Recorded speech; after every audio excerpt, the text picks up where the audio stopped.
안녕하십니까. 국세동호회 자원봉사단 부단장 황종대 세무사입니다. 오늘은 세금계산서 발급 시기에 대해서 설명드리도록 하겠습니다.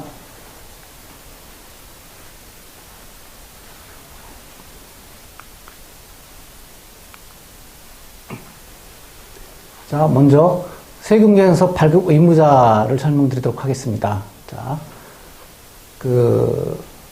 사업자, 부가세법상 사업자를 의미합니다. 사업자 등록을 했느냐는 관계없이 미등록 사업자도 마찬가지고요. 사업자가 부가가치세 과세 대상 재화 또는 용역을 공급하는 경우에 세금계산서나 전자세금계산서를 발급을 해야 됩니다. 다만 최종 소비자를 상대로 하는 소매, 음식, 숙박, 임용 이런 세금계산서 발급 의무가 면제된 업종을 영위하거나 공급 시기에 신용카드 매출 전표, 현금영수증을 포함합니다.를 발급한 경우에는 별도로 세금계산서를 발급하지 않아도 됩니다. 자, 두 번째는 세금계산서를 미발급했을 때 제재는 무엇이냐? 세금계산서를 발급하지 아니하면 매출 누락에 대한 부가세 10%, 그 다음에 세금계산서 미발급 가산세 공급가액 2%, 자, 세금을 안 냈지 않습니까? 신고 납부 불이행에 따른 과소신고 가산세, 납부 불성실 가산세. 1과세 기간에 그 금액이 5억 이상이면은 고발까지 될 수가 있습니다. 자, 다음 넘어가겠습니다. 예. 다음은 세금계산서 발급 시기 특례입니다. 자, 보시면 세금계산서의 원칙적 발급 시기는 세금계산서는 사업자가 재화 용역을 공급한 때, 즉 공급 시기에 재화 용역을 공급받는 자에게 발급하도록 되어 있습니다. 다음은 선발행 세금계산서 특례입니다. 앞 강의에서 잠깐 말씀드렸지만 재화 용역의 공급 시기가 되기 전에도 후수라는 선발행 세금계산서를 발급할 수가 있습니다. 아직 공급 시기가 도래하지 않았지만 미리 세금계산서를 발급할 수 있는 요건이 있습니다. 자, 다음은 이제 수입재화입니다. 재화의 수입에 대한 수입세금계산서는 수입 통관하는 때 세관장이 그냥 알아서 세금계산서를 발급해 주니까 고민할 필요가 없으십니다. 네. 수입세금계산서는 통관할 때 세관장이 발급해 줍니다. 자, 그 다음에 밑에 계산서 발급을 써놨는데요. 자, 위에 1, 2, 3번은 부가세가 과세되는 재화나 용역을 공급했을 때 얘기고, 자, 계산서 발급이라는 것은 부가가치세가 면세되는 재화 또는 용역이 있습니다.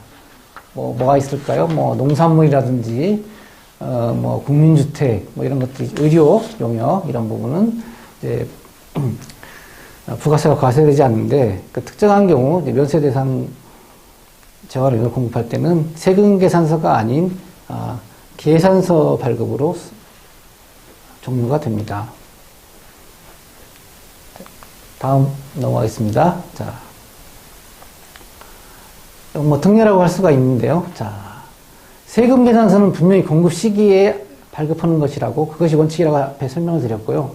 자, 근데 공급 시기 다음 달 10일까지 세금계산서를 발급할 수 있는 경우가 있습니다. 자, 세 가지를 보실까요? 자, 거래처별로 1여월의 공급가액을 합하여 말일자를 작성연월일로 해서 세금계산서를 발급할 수가 있습니다. 자, 거래처별로 1여월의 이내에서 임의로 정한 기간의 공급가액을 합해서 그 기간 종료일로 해서 세금계산서를 발급할 수가 있다. 자, 1여월 이내라는 것은 자, 1월을 예를 들면 1월 1일부터 1월 10일 여러씩 나눠가지고 세금계산서 끊고 싶다. A라는 거래처에 대해서 그렇게 할 수 있다는 겁니다.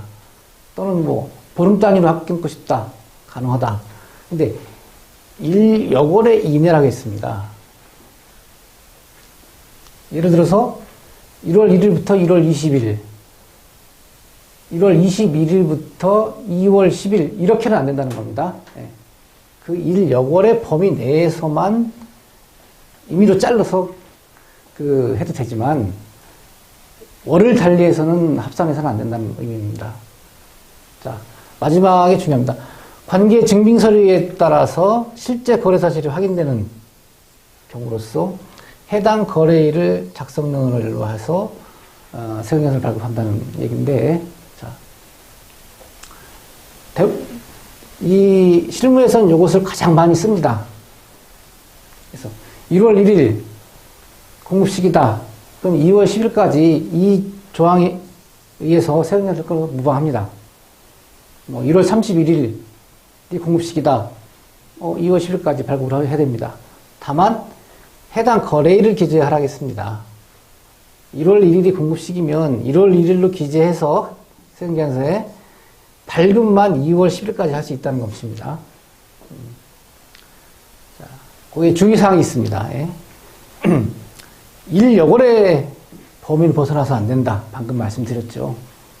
자, 요것은 이제 두 번째는 회계 부문별, 사업부별, 상품 종류별로 월합계 세금계산서 가능하다. 갑이라는 기업에 회계부서가 ABC가 있다. 그럼 ABC 부서에서 거래처별로 공급한 것을 월합계 해도 된다는 것입니다. 그럼 예를 들어서 A라는 거래처에서 B라는 거래처에서 회계법인 A, B, C에서 만약에 받았다. 그러면 월합계, 일요걸 합계로 한다면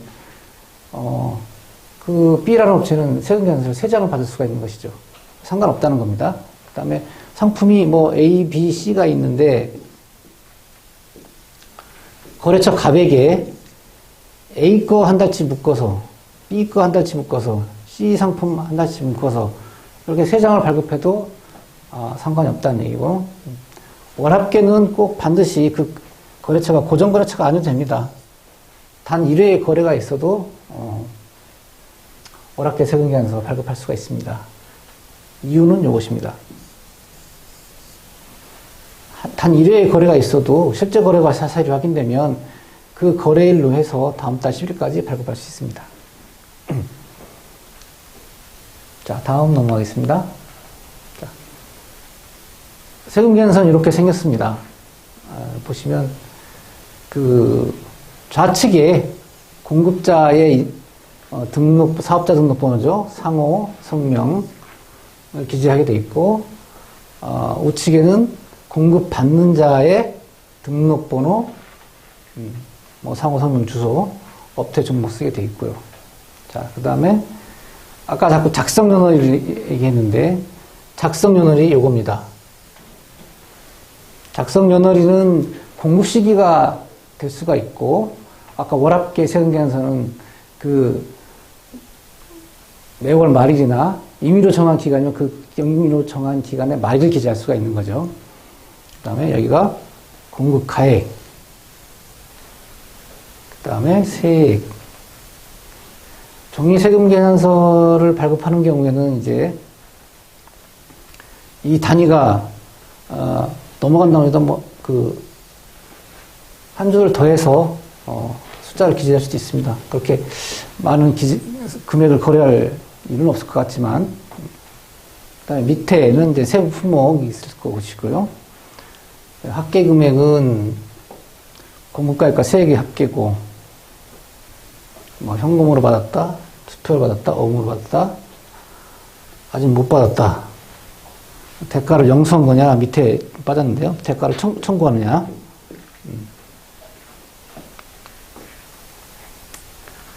자, 공급 시기와 세금계산서 발급 시기를 한 표에 정리를 해놨습니다.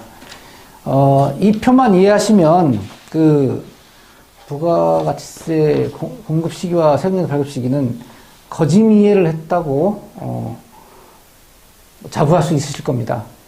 자, 먼저 선발행이 있습니다. 선발행이 앞서서 공급 시기가 3월 1일이라고 가정을 한 것입니다. 자, 공급 시기가 3월 1일인데 3월 1일보다 먼저 세금계산서를 발급했으면 선발행 세금계산서라고 하고요. 아까 월합계 세금계산서를 봤습니다. 3월 1일이 공급 시기면 다음 달 10일까지 발급할 수 있다고 했죠. 공급 시기와 다음 달 10일 사이에 발급한 세금계산서는 정상적인 세금계산서입니다. 자, 그 다음 달 11일이 지나서 발급을 했다. 근데, 자, 3월 1일이 속한 확정신고 기간은 7월 25일까지입니다. 아까 6월 30일까지 부가세 과세기간, 1월 1일부터 6월 30일까지가 일기 과세기간이라고 말씀드렸습니다. 3월 1일이 속하는 과세기간에 대한 확정신고 기간까지 세금계산서를 발급하면 지연발급이라고 칭합니다. 자, 3월 1일이 속하는 과세기간에 대한 확정신고 때까지 세금계산서 발급을 안 했다. 쭉 해서 이날부터 1년이 되는 날까지 발급을 안 했다. 그럼 좀 이제 미발급은 4번 미발급이 있고요. 5번 미발급이 있는데 이것이 1년입니다. 자, 이거 1년 지난 거. 1년 경과.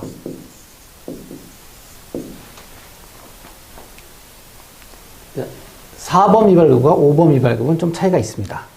자, 또 특이한 게 매입자 발행 세금계산서를 발급 신청할 수 있는 기간이 있네요.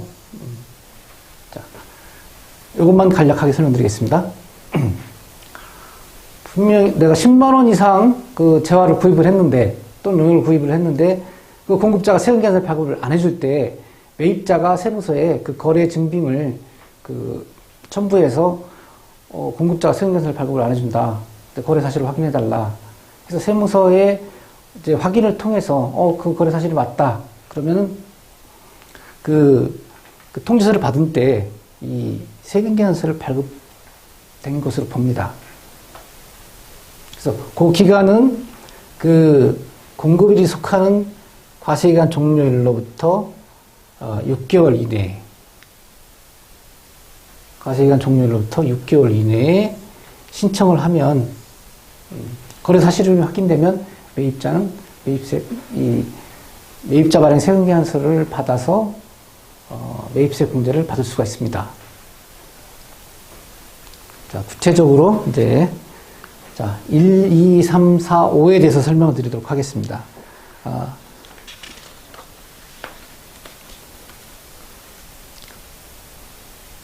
바로 뒷페이지에 있는데요. 뒷페이지는 슬라이드를 넘기지 않고 제가 설명을 드리도록 하겠습니다. 자, 1번 선발행이라는 것은 공급 계약을 하고 공급 시기가 도래하기 전에 이 세금계산서를 발급했다.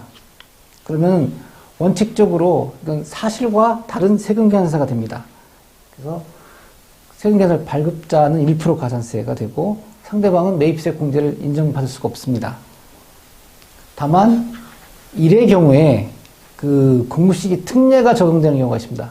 뒤에 슬라이드에서 설명을 드리도록 하겠습니다. 그때는 예입니다. 자, 두 번째, 2월 10일까지 발급한 세금계산서는 정상적인 세금계산서 말씀드렸고, 자, 세 번째, 지연 발급의 경우는 세금계산서를 늦게 발급한 거기 때문에 발행자는 1%, 세금계산서를 수취한 자는 0.5% 가산세가 부과됩니다. 그리고 수취자는 매입세 공제가 가능합니다. 자, 네 번째 미발급과 다섯 번째 미발급이 딱 있습니다. 자, 네 번째 미발급부터 설명을 드리겠습니다. 자, 확정신고가 종료된 1년이 되는 그때까지 세금계산서를 발행을 했다. 확정신고 기간이 경과해가지고 다음 확정신고 기간 내에는 세금계산서를 발급했다. 그러면 이때는 세금계산서 미발급 가산세가 적용됩니다.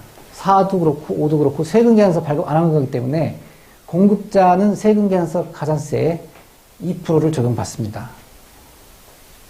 그리고 공급받는 자도 0.5% 공급가액의 0.5% 가산세는 부과되는데, 자, 그래서 이때까지 4번, 이때까지 발급된 세금계산서는 매입세 공제를 해주지만, 이 이후에 발급된 계산서는, 세금계산서는 매입세 공제가 불가능합니다. 자, 선발행, 정상발급, 지연발급, 미발급, 그 다음에 미발급. 자, 4번 미발급과 5번 미발급은 차이가 있다. 똑같은 미발급이지만 1년 내까지는 공급 시기가 속하는 과세기간이든 확정신고기간 후 1년까지는 매입세 공제는 해준다. 그것만 기억을 하시면 되겠습니다. 이게 방금 설명드린 거였고요. 자, 아까 1번에 대한 얘기입니다. 선발행 세금계산서. 선발행 세금계산서 중에 정상 세금계산서를 인정해 주는 게 있다고 말씀드렸습니다. 예. 선발행 세금계산서 발급 특례라고 했는데, 뭐 공급시기 특례가 될 수도 있고요. 자, 부가세법 15조, 16조에 공급시기를 언급해 놨습니다.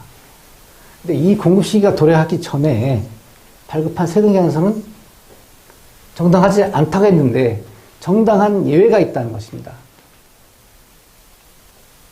자, 첫 번째, 공급 시기가 도래하기 전 수령한 대가의 범위 내에서 세금계산서를 발급했다.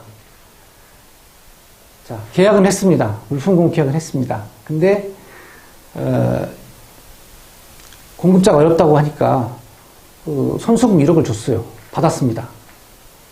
1억 공급 계약을 체결했는데 1억을 받았어요. 근데 아직 물건을 안 간 것이죠. 그렇다고 그 손수금 1억 범위 내에서 세금계산서를 발급할 수 있다는 것입니다.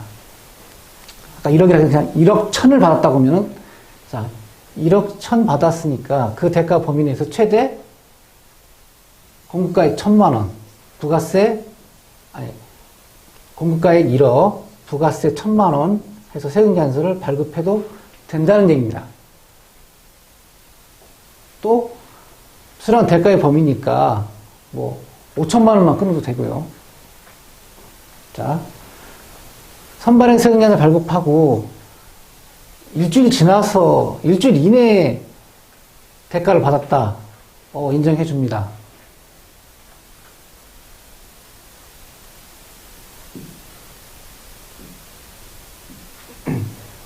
자, 근데, 자, 선발행 세금계산서를 발급했는데, 실일이 경과한 후에 대가를 받은 경우도, 요 두 가지 사례에서는 매입세 공제를 해주겠다는 겁니다. 자, 첫 번째가, 계약서 등의 대금 청구 시기, 대금 청구 시기라는 것은 선발행 세금계산서를 발급한 날입니다. 지급 시기를 적고, 그 사이의 기간이 30일 이내인 경우, 자, 정당한 세금계산서 보겠다는 것이고요. 발급일이 속한 과세기간 내에 공급시기가 도래했다. 자, 1월 1일 날 미리 세금계산서를 끊었는데 공급시기가 다행히 6월 30일이더라. 그러면 정상적인 세금계산서로 봐줍니다. 자, 앞서서 장기 할부 판매, 계속적 공급이라고 말씀드렸습니다. 전기, 이런 것들을, 장기 할부 판매나 전력 등 공급 단위를 구획할 수 없는 전원을 계속적 공급하는 경우에는 그냥 위에 거 다 무시하고 그냥 세금계산서의 영수증을 발급한 때가 공급 시기다. 이런 예를 두고 있습니다. 다음입니다. 다음 이제 선발행 세금계산서 발급 시 유의사항입니다. 이것은 이제 반드시 기억을 하셔야 됩니다. 자, 대가의 수수가 없는 선발행 세금계산서, 앞에 이 부분을 충족하지 못한 선발행 세금계산서여서 과세관청이 세금계산서 잘못했다고 과세를 했습니다.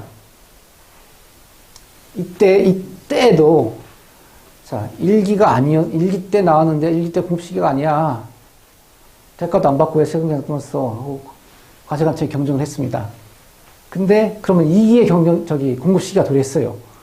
그러면 그 공급시기가 속하는 2기 과세기간에 다시 세금계산서 발급할 수 있어요. 먼저 끊은 건 잘못됐다는 거죠. 그러니까 정상적인 그 공급시기가 속하는 과세기간에 다시 세금계산서 발급할 수 있습니다. 그럼 또 발급했다고 가산세 없어요. 이것은 이제 세무서에서 경정할 때 이제 1% 가산세가 적용되고 됐다는 얘기고, 요 재발급에 대해서는 이제 가산세가 없다는 얘기입니다. 다시 정리를 하자면 1기 때 선발행을 했는데 선발행 세금계산서 이게 잘못됐어요. 경정을 했습니다. 그러면 2기 때 납세자가 정상 발급하면 돼요. 그럼 요때 1% 가산세 먹은 걸로 끝나는데, 만약에 2기 때 세금계산서를 발급 안 했다. 그게 다만 단서의 얘기입니다. 1기 때 미리 빨리 끊은 세무서가 세무조사 시 경정을 당했는데 2기 때 세금계산서를 안 끊었다. 그러면 이건 정말 세금계산서 안 끊은 거니까 2%가 적용이 돼야 되거든요. 근데 세무서에서는 1% 경정했죠. 그래서 세무서에서 1기 경정한 가산세는 없애고 2기 때 2% 가산세가 적용된다는 말씀입니다. 자, 두 번째 동그라미를 보시면, 자, 선수금을 받고 선발행 세금계산서를 발급했어요. 여기까지는 정상입니다. 돈 받은 범위 내에서 세금계산서를 미리 발급할 수 있다고 했으니까. 근데 공급시기가 도래하기 전에 계약이 해지되거나 뭐 어떤 여타한 사유가 있어가지고 그 받은 돈을 돌려달라고 했어. 돌려줬다. 그러면 그 반환일에 그 수정세금계산서, 당초 발급한 세금계산서를 취소하는 수정세금계산서를 발급해야 됩니다. 자, 다음에 아까 받은 대가의 범위 내에서 선발행 세금계산서를 발급할 수 있다고 말씀드렸는데, 그 대가에는 뭐가 있느냐? 현금, 수표, 어음, 전자금, 신용카드, 전자화폐, 현물, 물건이 다 포함됩니다. 요 받은 범위 내에서는 세금계산서를 미리 발급해도 된다. 이렇게 이해하시면 되겠습니다.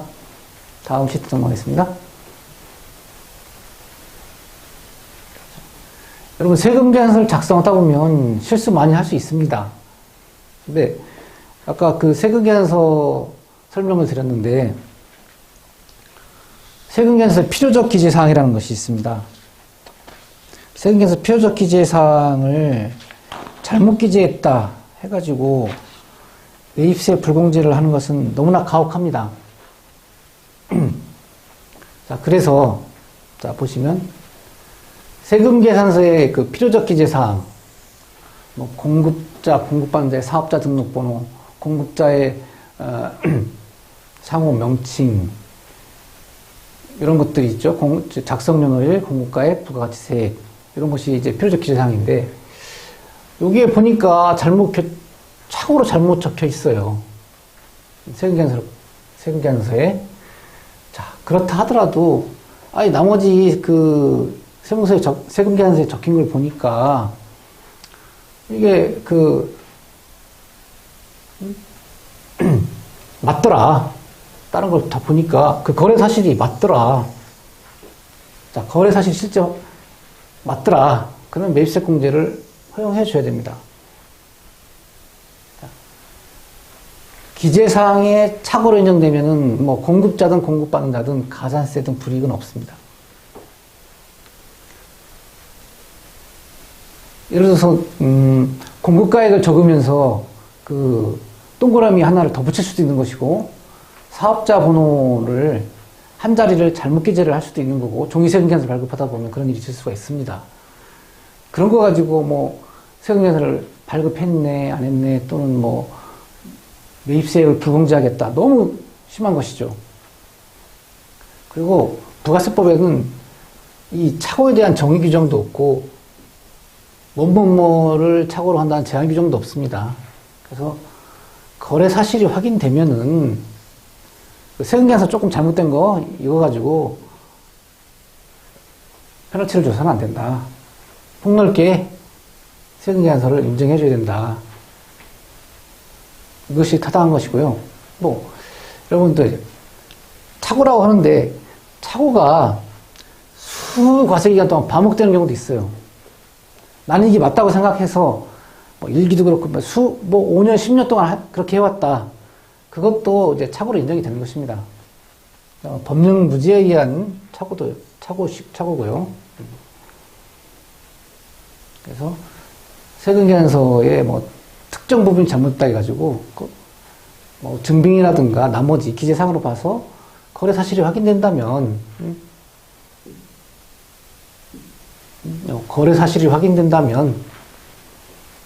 정당한 세금계산서로 인정해 주는 것이 맞습니다. 다음 슬라이드 넘어가겠습니다. 네, 다음은 이제 전자세금계산서입니다. 이 전자세금계산서라는 것은 전자적 방법으로 세금계산서를 발급하고 그 발급 명세를 국세청장에게 전송하는 제도입니다. 종이 세금계산서를 작성해서 상대방한테 송부하고 또 보관하고 매입처별 또는 매출처별 세금계산 합계표 작성하고 너무 불편하니까 이것을 전자적으로 이루어질 수 있도록 만들어진 시스템입니다. 뭐 국세청 2세로에 들어가서 전자세금계산서를 특별한 비용 없이 발급할 수도 있고요. ASP 업체라고 해가지고 전자세금계산서 발급 대행하는 업체도 있습니다. 거기에 뭐 수수료를 주고 이용할 수도 있습니다. 자, 전자세금계산서 발급 대상자, 좀 전자세금계산서 발급 의무가 있는 자는 누구냐 보시면 직전 연도 매출을 가지고 따집니다. 직전 연도 사업장별로 한 사업자가 사업장을 여러 개 가질 수도 있습니다. 직전 연도 사업장별로 재화 또는 용의 공급가액 합계액이 이 표에 있는 기준금액 이상이면 전자세금계산서를 발급해야 됩니다. 법인 사업자는 무조건 전자세금계산서를 발급해야 되고 개인 사업자는 요 기준 금액이 되면 세무서에서 전자세금계산서 발급하라고 통지가 옵니다. 자, 올해 뭐 7월 1일부터 적용되면 되는 것을 보면, 자, 2억 원, 2021년도에 2억 원 이상이면 올 7월 1일부터 전자세금계산서를 의무 발급해야 됩니다. 내년 7월 1일부터 또 2억에서 2억으로 줄어들어가지고 전자세금계산서 발급 대상자 범위가 엄청 또 확대가 되겠지요. 자, 밑에 뭐 방가로 1, 2번이 있는데 방가로 1번은 아까도 말씀드렸다시피 각 사업장별로 판단한다. 내가 수개의 사업장을 갖고 있으면 좀 2억을 기준으로 따지면 A 사업장은 2억이 넘고 B 사업장은 1억이다. 그러면 A 사업장만 전자세금계산서 발급 의무자가 되겠죠. 올 7월 1일부터. 자, 두 번째는, 자, 요 기준금액 판정할 때, 면세 수익 금액도 이제 추가됐다는 것과,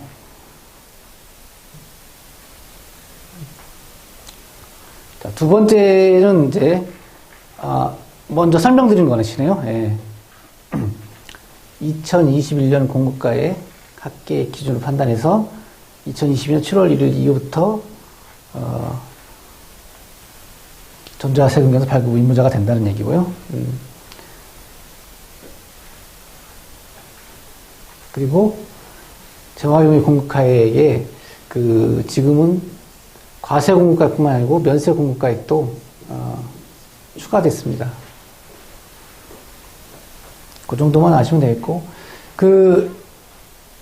전자세금계산서 발급 의무 대상자가 되면 세무서에서 통지서가 나오니까 그 통지서에 따라서 하시면 되고, 물론 이 기준 금액도 알아두시는 것이 좋겠죠.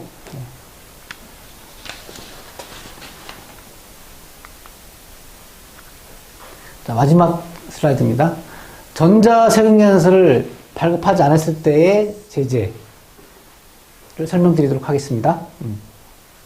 자, 첫 번째 동그라미 읽어보면은 정상 발급해서 그 전송한 경우죠. 예. 자, 전자세금계산서 발급하고 전자세금계산서 발급했으면 그 발급 다음 날까지 전송을 해야 됩니다. 전자세금계산서를 정상 발급하고 그 발급 명세를 국세청에 다음 날까지 전송을 해야 됩니다. 그럼 아무 불이익이 없죠. 근데 지연 전송하는 경우가 있습니다. 그 발급 명세를 확정 신고 전까지 전송했으면 지연 전송 가산세 공급가액 기준으로 0.3%. 이건 전자세금계산서를 발급한 사업자가 의무를 이행하지 않았기 때문에 공급자에게만 가산세가 있는 것이고요. 보시면 이제 공급받는 자는 잘못이 없죠. 자, 미전송은 확정신고 기간까지 발급을 안 했다. 전송을 안 했다. 그러면 0.3에서 0.5 가산세가 부과됩니다. 받는 자는 역시 페널티는 없고. 자, 그 다음에 전자세금계산서 자체를 발급을 안 했다. 전자세금계산서 발급 의무자인데 전자세금계산서 발급을 안 했다.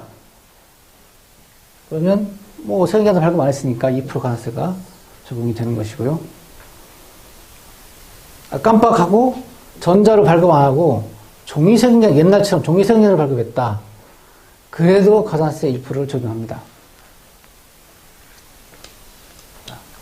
자, 이 시간은 세금계산서 그 발급 시기와 전자세금계산서 발급에 대해서 설명을 드렸습니다. 예, 장시간 수고하셨습니다.